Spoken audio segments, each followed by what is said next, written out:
Eu agora passaria a palavra para a Ana Antunes. Antes disso, eu gostaria de fazer uma breve apresentação do Centro da Terra. O Centro da Terra tem como objetivo preservar o património existente e promover a arquitetura contemporânea em terra. A associação surge como um ponto de encontro e convergência para todos aqueles que estudam, praticam, implementam, pesquisam e se baseiam nas técnicas de construção e materiais utilizados na arquitetura da terra. A recolha e partilha de conhecimentos e experiências permite melhorar e desenvolver a reabilitação de técnicas tradicionais de construção com terra e a adaptação às exigências atuais de conforto e segurança. A arquiteta Ana Antunes, também muito brevemente, é licenciada pela Escola Superior de Arquitetura do Porto e é atualmente a presidente da Associação Centro da Terra. No âmbito da sua atividade, desenvolve trabalhos na ecoarquitetura, sustentabilidade, incorporando a construção de terra, em particular o BTC, a TAIP e o ADOB. É coordenadora dos atuais projetos do Centro da Terra, enquadramento legislativo e normativo da construção em terra em Portugal, aliás, a legislação é algo que também vai ser discutido durante estas sessões, e o mapeamento da construção em terra no território português. Por isso eu pedia à arquiteta Ana Antunes que fez a apresentação e que respeitasse o tempo, por favor, 10 minutos. Vou fazer possível. Muito bom dia. Antes de mais, tenho que agradecer à organização e dar os parabéns pela iniciativa e agradecer, obviamente, ao convite que fez à Associação Centro da Terra. Como o João Guedes teve a oportunidade de introduzir, a Associação Centro da Terra é uma associação que tem em foco especificamente a arquitetura em terra, mas na realidade ela está presente em todo o património no nosso país. E também apresenta a influência que nós tivemos como povo colonizador em outros países. Em Portugal podemos encontrar este tipo de construção aplicada em diferentes situações e diferentes tipologias. Temos, no caso da taipa, uma construção monolítica, alvenarias com a aplicação do adobe e ainda o preenchimento e revestimento em casos do tabique. Mas conseguimos encontrar também a terra na aplicação em rebocos sobre a pedra, sobre a madeira, sobre a terra em si. Conseguimos encontrar também em pavimentos e ainda em argamassas juntas e de construção em terra e outro tipo de materiais. Ou seja, na globalidade da construção tradicional, a terra está sempre presente. Com a industrialização, isto é comum a todas as técnicas tradicionais, a expansão do betão armado e dos novos materiais e técnicas, surge um novo mercado da construção. Este mercado valoroso, incalculável, que não olha a meios para assegurar o seu crescimento e controle, mas marca a sua presença primeiramente através da proliferação da mensagem da supremacia das novas técnicas sobre os métodos tradicionais da construção. Uma divulgação que enfatiza as novas técnicas e os sistemas,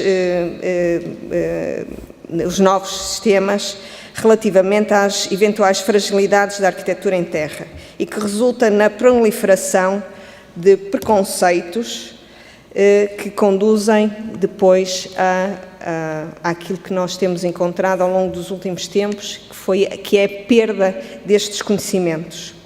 A arquitetura em terra, como as restantes formas tradicionais de construção, sobrevivia da transmissão de saberes antigos, de geração em geração, reflexo de culturas, sociedades e diretamente ligada com os saberes antigos e com o seu meio ambiente e a relação do homem com a natureza. Melhor que eu será ouvir um depoimento e por isso trago-vos este exemplo. O meu pai comprou um terreno ali, o senhor José Lourenço Brão, nas condições, custou-lhe ter 3 pontos dele por aquilo. E aquilo disse-lhe logo assim, olha, eu comprei essa terra, mas nas condições de fazer 2 casinhas. E o homem, como era padrinho, fez 2 casinhas em taipa, tudo bem feito. Depois fomos para lá, assim que aquilo foi despachado, fomos olhar para as casas e tal, estivemos lá vivendo. E o meu pai começa a cavar terra ali no quintal, tinha ali um quintal, começou a cavar terra, já não ganhou muito de terra e essa coisa toda. E começou a construir também lá mais de 3 casas, armadas àquela, fez uma água e depois fez a outra água. E dali depois fomos para lá, começou assim, olha, aqui ainda então a casa começou a rebocá-las, rebocou-as, pôr-as e essa coisa, foram umas casas perfeitamente bem, há 50 e tal anos que aquelas casas estão lá feitas.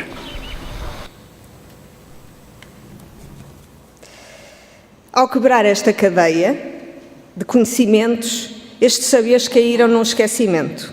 Atualmente, o mercado da construção e mais recentemente o mercado imobiliário dominam e ditam regras.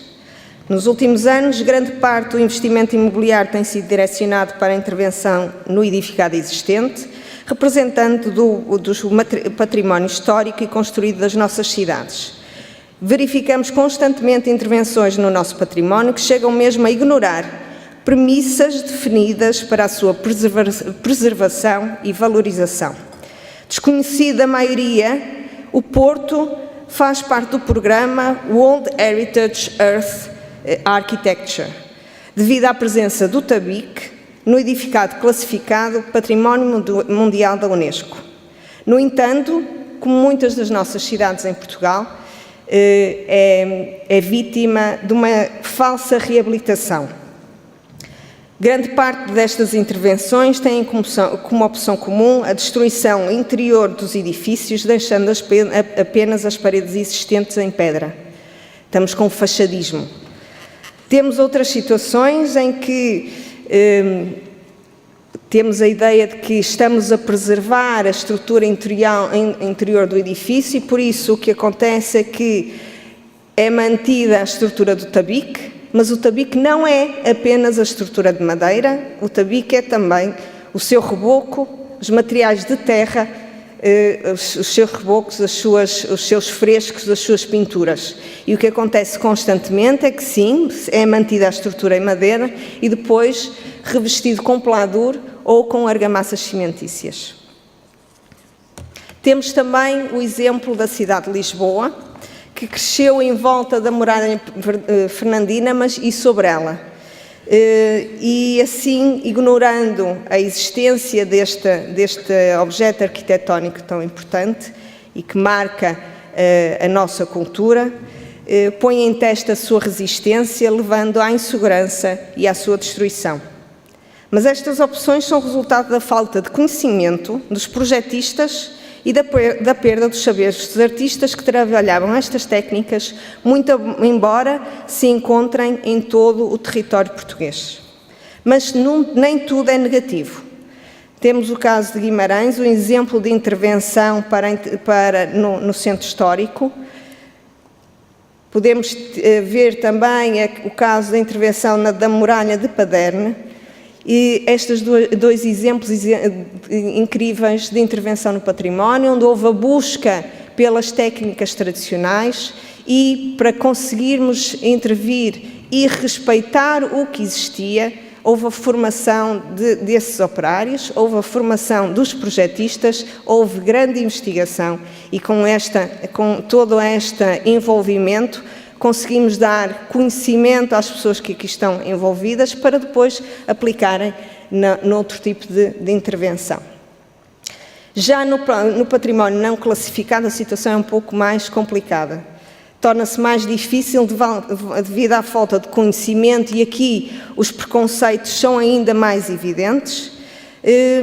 E uma das coisas que nós, Centro da Terra, temos sentido é que, muito embora nós tenhamos o contacto dos donos de obra a virem até nós a pedirem informações, a maior parte deles chegam até nós já quase desmotivados, porque quando procuram conhecimento e procuram informação, vão diretamente aos empreiteiros e a questão é quem é que vai construir, porque os empreiteiros não têm esse conhecimento. E depois de construir, quem é que vai fazer a sua manutenção, que também não existe.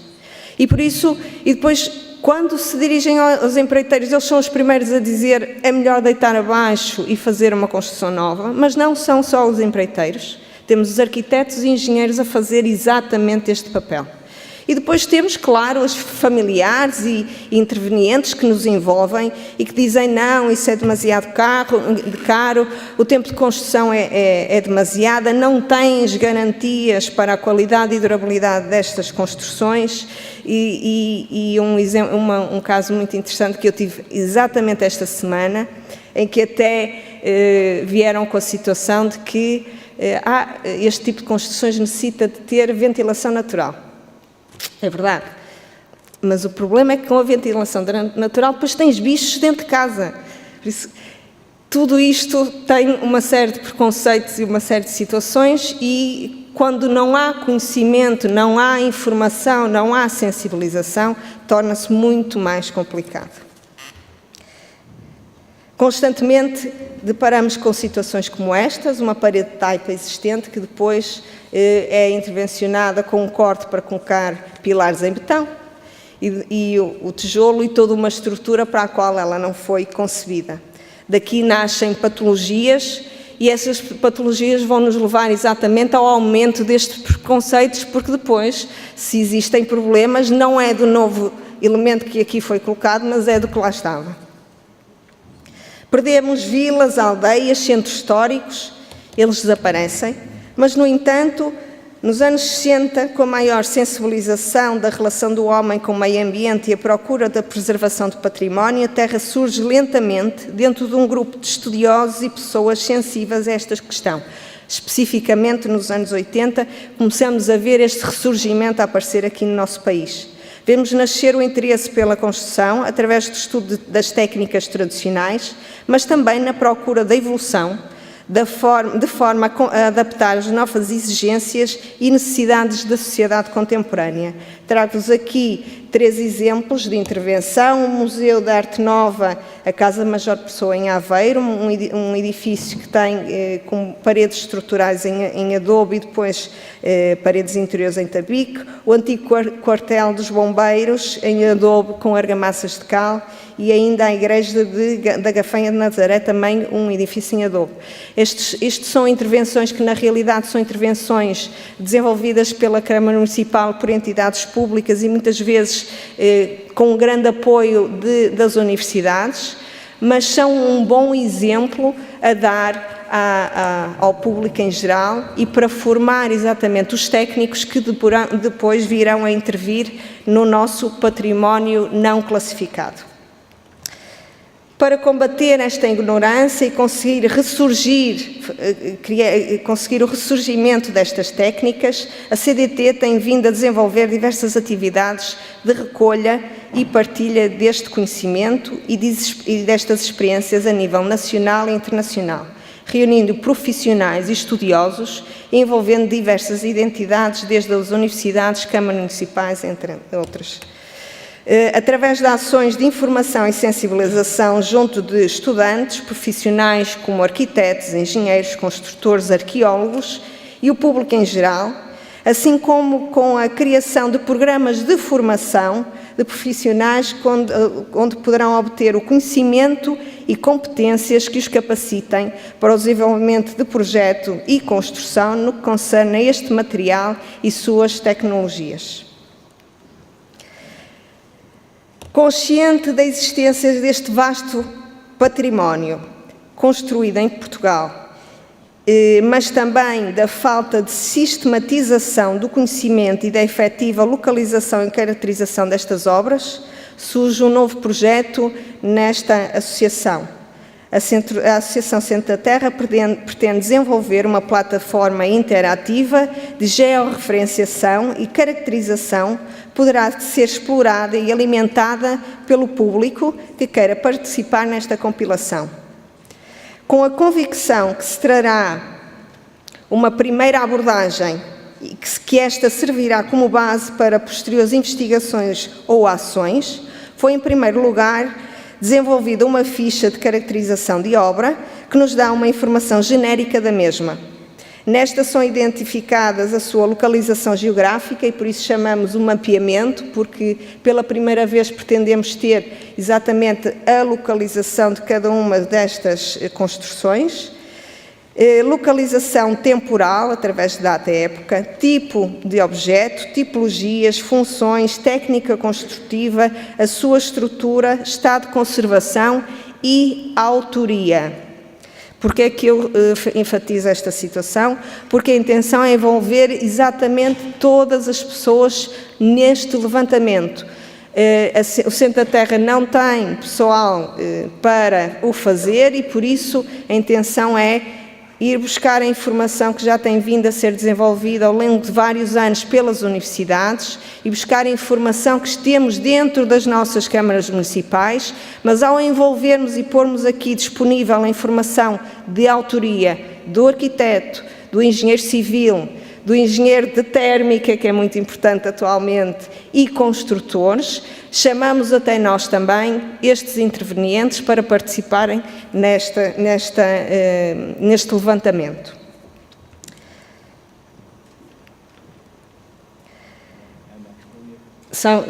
Termino no instante. Mas atualmente deparamos com um novo paradigma. E passando à frente, eu vou ser mais rápida então e vou deixar-vos este depoimento completo. Quero-vos dizer que a construção em terra está a morrer. Drástico. Isto resulta de um projeto que o Centro da Terra iniciou este ano.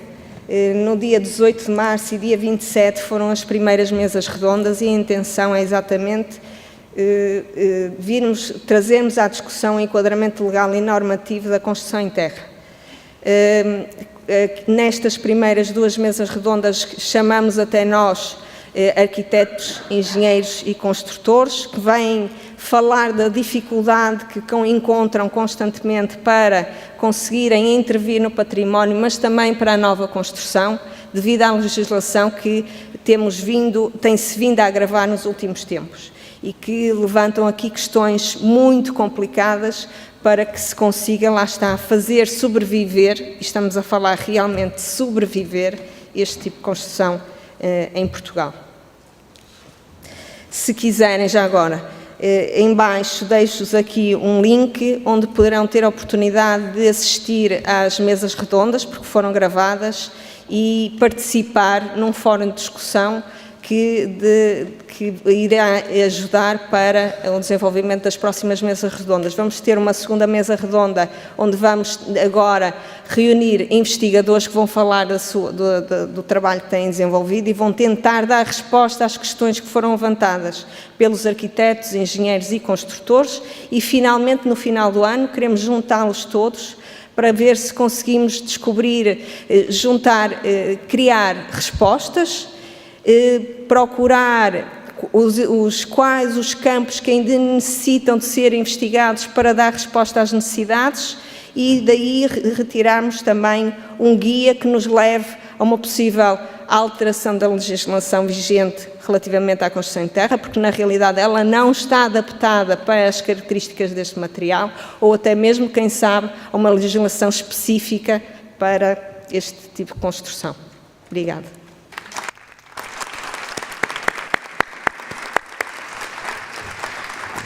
Muito obrigado.